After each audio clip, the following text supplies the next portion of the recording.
digging in with Joe Marino, the Locked On Bills podcast, the Locked On NFL Scouting and NFL First Read podcasts as well. He joins us each and every Wednesday right around this time, and we're excited to dig into the Bills' first loss of the season. Not exactly excited about a loss, but we've got stuff to get to. Joe, good morning. Good morning, guys. Hope you're doing well. So you had a chance to look at what happened, and, it's probably not a surprise that this loss leads to a lot more conversations, bigger conversations about what happened in this game. And while receiver chatter is back, I want to start with the secondary, and then I know we're going to get to game plan because that's something that you've been highlighting, so we'll do that. But I want to start with the secondary because it feels like there's maybe if there's one thing Bills fans can agree on right now, it's that the secondary doesn't look like it's going to hold up as presently constructed. Maybe Max Hairston can help, but we kind of don't know that. So how bad is it back there from what you look at when you see Stephon Diggs go for 100 yards, 10 catches on 12 targets? Like, how troublesome was that performance from the Bills secondary? Well, I think it's an example of how if the defense isn't connected like it needs to be, where a player like Tre White, who's not an ideal starter, can be exposed. And obviously the Bills signed Tre White, and then immediately after doing that, they picked Maxwell Hairston in the first round. They've platooned Dorian Strong with Tre White. They don't want Tre White to be the every down player. They want to give way to a younger player. And unfortunately, this Dorian Strong situation doesn't sound good. He's on injured reserve with a neck injury, and nothing has been ruled out in terms of severity, and he's going to see a specialist. That doesn't sound like a great situation for a guy that is going to be able to help this team anytime soon. And then there's the Maxwell Hairston piece of this where the guy hasn't practiced since July 29th, and he's a rookie. Not only does he have to get the knee healthy, but he's got to get ready to play. And I have a huge appetite to see what that looks like. But the point being is if your rush can't be probably more than consistent, and if your other supporting players in the secondary are going to be intermittent with their processing speed, it's going to make it difficult on a player like Tre White, who, to his credit, I think has done mostly a good job of not getting cooked for big plays in terms of just getting destroyed by routes. I think he's tried his best to keep everything in front of him and trigger and tackle, and I think that's worked out well for him. But you just see the limitations on a third down, and they're going to put him in man coverage. If the rush doesn't get there quick, it's going to be an opportunity for the other team to get a completion. So I think that's where it's been a little bit challenging. And through that, you kind of seen Taylor Rapp with some tardy responses and him not necessarily triggering and playing fast. And so it's putting a lot of stress on some limited players when the overall defense can't be better. And it's you want to upgrade that corner spot. It's going to be challenging right now to see when Maxwell Hairston's ready to go. Yeah, with Tre White, Joe, like maybe we saw that this was going to happen throughout the season. Miami would have been one, right? He doesn't give up big numbers, but when they needed to play, they would go to Waddle against Tre White. And I guess what I'm getting at is, they might be just fine against Atlanta, maybe not. They might be fine against the Panthers. We'll see. But for the playoffs, like, would a playoff team game plan in such a way where they're just looking right there and thinking that's where we're going to make our hay over and over again? Yeah, for sure, Jeremy. I think that's the whole thing about the playoffs. And Brandon Beane, I think he has a really good line that he goes to that's now become something that he's kind of pinned in a wall, where he said, like, when you get eliminated in the playoffs, like, that's when you truly find out what your problems are. And, I think that you can absolutely see that happening where if this isn't going to be the Bills' year, where you kind of know right now this is going to be an issue for yourself. And so how do you overcome it? I mean, there's the old double cover. Well, okay, now you're playing defense with 10, right? That's hard to do. You'd love to put somebody in there. Hopefully by that time, Maxwell Hairston's ready to go. I think that's your silver lining, or the Bills make a trade, or, try something else, right? I think you should consider Jamarcus Ingram. You should consider Dane Jackson. And not that, Tre White's probably just as limiting of a player as those guys, but if you want to shake things up, I think you got to kind of take this stretch of the season to experiment and tinker and get guys ready and figure out what that best opportunity is for that to not be your biggest issue in the postseason. We had a caller earlier, Joe, ask how often the Bills double team. Like, do they double team receivers? Is it something that do they shade help to a side? Will they have to help Tre'Davious White here? How often do they double in this defense? And is that something you might see an uptick in? I don't feel like I have good data to, me, I'm a data guy. I like to say something and say, yes, it's truly this because I have data to back it up. So I don't have a piece of data to tell you the answer to that, but from the way it feels when I watch the film, I don't necessarily see that. Obviously, you're going to bracket and, based on where the eligibles are and how you're spacing the field, it's going to present opportunities to high-low a guy. But I don't know that I see very often the Bills going into a rep and you understand, hey, our objective here is to put 2 on this player and take them away. So there's trade-off with that, but I don't feel like that happens very often. On the other side of the secondary, Joe, how do you feel like Christian Benford is playing so far this year? And is maybe him having some struggles early on anything to do? Do you see any evidence maybe more being on his plate because of what's going on with the rest of the secondary? Well, I certainly not played to the standard he set for himself the last 2 years. There's no doubt about that. And I think that's been disappointing. I expected Benford to play better this year, and I think maybe that's the silver lining is that he's capable of playing a lot better than he has. I do think that, when you consider Christian Benford and what everyone loves about him and what the coaching staff says about him, it's, hey, this is a guy who does teach tape, right? He does his 111th. He's very dialed in on his assignments and does everything the right way. And I think when you have a disjointed defense, it probably affects a player like him the most, right? Where, you're talking about space in the field with your 7 guys in coverage or your 6 in coverage, however many it's going to be. When the safeties are slow to respond, when the linebackers are, kind of twisted up, whether it's play fakes or adjusting on the fly in terms of their zone responsibilities, I think that's going to make things difficult for a guy like Christian Benford, who is very consistent at doing his job. I think the tackling's been really good with Christian, like you'd expect in the run defense, but yeah, you can't deny that he's given up a whole lot more in production so far this year than we've seen even close to over the last 2 years. Joe Marino, Locked On Bills podcast, joining us. Joe, before we get to the offense, linebacker. How are you feeling about linebacker? Are you surprised that Shaq Thompson might be the guy you feel the best about? And that, Milano, it's a Milano season, right? He's hurt, and that happens. But on Terrell Bernard, on the linebackers, how are you feeling right there right now? Yeah, I am surprised, Jeremy, that I'm through 5 games. I feel like the best linebacker the Bills have is Shaq Thompson, who, back-to-back season-ending injuries, an Achilles and a broken leg, a wrong side of 30, and he's come in, and I think he's been comfortably the best linebacker the Bills have had this year. And I think the Bills got to get him on the field. I think they have to, and Milano's injury is going to probably make that pretty easy. But the Bills are playing a lot more base defense, like a lot more. And so that's a natural opportunity to get him on the field. But, yeah, with Milano out, I think he's their second best, I think he's their best linebacker right now, but certainly the guy that should be playing next to Terrell Bernard. And I think, part of it is Milano and injuries, right? Like, I think when he's on the field, he's a good player. But being on the field is step one, and that's been an issue for 3 years now. I think Dorian Williams, you've seen some of the processing warts on him. Obviously, he's working through a knee injury right now. And, Terrell Bernard, I think he just kind of is who he is. He's going to be able to shoot a gap and make a play from time to time. You'll love some of the stuff he does in coverage, but he's not a very good downhill player. He doesn't take on contact. He doesn't play through contact. He's an inconsistent tackler against the run, and so I think that's problematic at times. And I think the Bills are pretty aware of what they signed up for with Terrell Bernard, but when you have inconsistency around him, whether that's young defensive tackles or his running mate or the second or the third level with safeties and how they fit and play downhill, it's gonna make some of the concerns with Terrell Bernard even worse.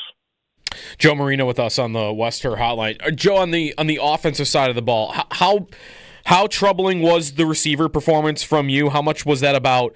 Joe Brady chalked a lot of that up. It sounded like he even, I think, said it. The Patriots' corners might be the best they face all year. So how much of it was the matchup, and how big a problem do you think that position is right now in the big picture? Yeah, I think that's exactly the type of game that you would go into and expect that to be an advantage for New England. That's a really good pair of corners in Carlton Davis and Christian Gonzalez. I think Joe Brady said this week that's the best we'll face this year. I think it's probably a top 5 corner tandem in the NFL. So, no, I didn't have high expectations for Josh Palmer, Keon Coleman, and Tyrell Shavers on the perimeter to consistently win those matchups. Whether you like the numbers or not, the next-gen stats from the NFL will tell you that the Bills are 6th in average separation at the target, 6th best in the NFL at 3.7 yards. And that includes this New England game where the big narrative is nobody can get open. And so I think that was not the game. Of course, if your expectations for the Bills to win consistently at receiver with that matchup, I think that was a misguided expectation. I think they did a good job of involving Dalton Kincaid. I think they had a lot of opportunities to do more in the middle of the field and throw the ball out of their 12, 13, 21 personnel groupings, and this became a bit more of an 11 personnel game than I think it needed to. Part of that's penalties and being behind the sticks, but I think it wasn't a game that I expected the Bills receivers to do well, and it's like the first sign of, oh man, the receivers weren't super good. We bring back this conversation where for 4 weeks I don't think we're having that chat. I think it's the context of the game and maybe some game plan stuff that I think the Bills could have done more to attack the Patriots where they were more vulnerable in the middle of the field. Yeah, like a lot of this receiver chatter for me, Joe, is I don't know that the Bills would be surprised by that outcome either. Right? And that's kind of one of the more confounding things for people that want them to get better at receiver is they don't really have a lot of separators, and they appear comfortable with that because of the way they build. And that's where you get to Kincaid, Shakir, all the tight end usage that they want. And you felt like in this game, is this part of what Sean McDermott was talking about when he said they got cute, that they maybe got away from things that they do well that they should have done in this game? It's been fun to see the probing of what Sean meant by the too cute. They pushed on Monday, and Joe Brady was pushed on it as well. And I don't think anyone's gotten a clear answer on that. But for me, if I were to believe where the offense got too cute was that they didn't take advantage of their opportunities specifically to throw the football out of their 12, 13, and 21 personnel groupings. That's been a money personnel grouping for the Bills all season long. Josh in the game was 6 of 6 for 77 yards and 5 first downs when using that personnel grouping. But, they used a lot of 11 to throw the ball, and Josh was 15 to 24 for 163 yards out of 11 personnel, your 3 wide receiver grouping. And, one of the big talking points that I had throughout the course of the week was you have to throw the ball with your big people on the field. This is a middle of the field game. They don't have good coverage players at linebacker and safety. They have good coverage players on the outside, and going into the game, New England was a disaster in terms of defending the pass out of their base personnel defense. And you're talking about they were 28th in EPA per pass defensively, going up against Geno Smith, Aaron Rodgers, and Bryce Young and Tua as the quarterbacks that were dicing them up. They were 11 of 12 for 147 yards against New England's base personnel. Josh Allen, going into this game, 22 of 33 for 222 yards and 6 touchdowns, 0 interceptions when passing the ball with multiple running backs and tight ends on the field. They just didn't do that enough. They didn't take advantage of that opportunity to really work the mismatch. You hear Brandon Beane and Sean McDermott say it's a matchup game, and how do we dictate matchups? Well, the way you dictate matchups is put your big people on the field and throw the ball. And they only threw it twice out of their 2-back or 2 tight end sets, and guess what? They got 20 yards on one play and 23 on the other. That was all they did. So I thought that was a big missed opportunity to really use what you have and what they don't have and attack it. And, instead we're frustrated that the receivers couldn't have been more impactful against a matchup that was an advantage for the New England Patriots. Yeah, do you think if they had done that, that could have meant more Kincaid in this game? Like, more. I mean, he had his first 100-yard game.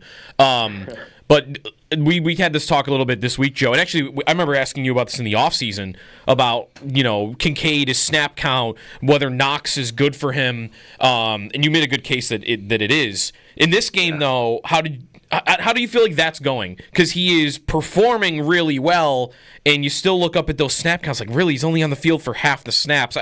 Inevitably, people are going to want to see more. Oh, for sure. And, boy, my heart is warm to hear this conversation. Mm-hmm. I think they all work together to help each other. And, it's something where you realize that Kincaid is a really good player, and you want him to be involved even more.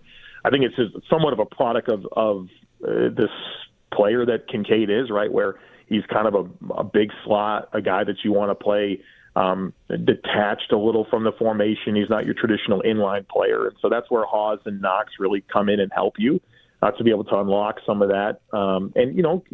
Kincaid can't do it all, right? He's not a really solid inline player. He's not a guy that you're going to want to put on the line of scrimmage as like a boundary receiver, right? So his own limitations contribute to that. And so I think what you have to do is continue to find ways to put him in situations that are advantageous for him. And I think that's just kind of going to be a product of why the snap percentages are a little bit lower, but the efficiency when he's on the field is off the charts, right? I think it's kind of the give and take with that type of player. But in terms of, it's hard to be like, hey, they could have gotten the ball to Kincaid more when he had 6 catches, 6 targets, over 100 yards. And I think if you threw the ball more out of those groupings, I think that helps. But I think there were more chances for Knox. I think you could have leaked out Hawes a little bit.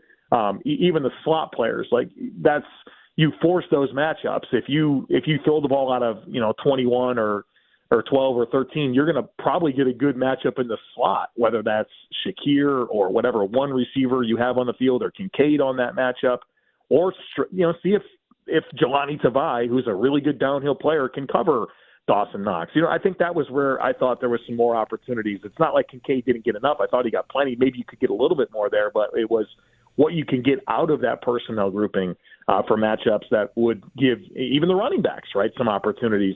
And James Cook had 1 target, none for any other back. I think that's where the meat was left on the bone for me. As we turn to Monday Night Football and the Falcons, what level of upset alert do you have? I mean, the Bills were favored by 8.5 against New England and lost. This game, they're favored by 3.5. It's a road game, of course, and maybe a tough place to play, but does Atlanta present big challenges? And you think that maybe you could need a shootout here because of what kind of weapons they might have? Well, yeah, I think Atlanta presents some unique challenges, particularly with some of their skill players, right? Bijan Robinson's a super dynamic running back. He's big, he's fast, he can catch it, he can run it. I mean, what he's doing in the passing game is really special this year, right? And so that's a mismatched player. And then they've got Drake London, who's big and physical and can win the ball. And Kyle Pitts has been pretty productive this year, and we know that he's a height, weight, speed freak. So they got those 3 guys. Here's the thing, right? Obviously, I think they're going to want to run their offense through Bijan Robinson. But this is not a team that's been able to really stop the run this year. They're 27th in EPA run defense per snap. I think that's a big problem for them. And in terms of their passing offense, or their pass defense, I think metrically it's been very good. But I think any defense should be metrically very good when the quarterbacks you face have been Bryce Young, Marcus Mariota without Terry McLaurin, and who's the other quarterback they faced?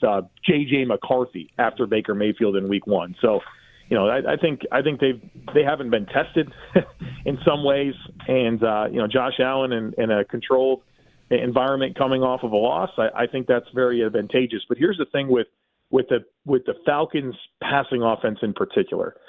They do not have anything down the field, and I don't mean 20 yards plus. I'm talking 10 yards plus. Right now this year, Michael Penix on throws 10 yards more down the field. He's 17 of 43 with 2 interceptions.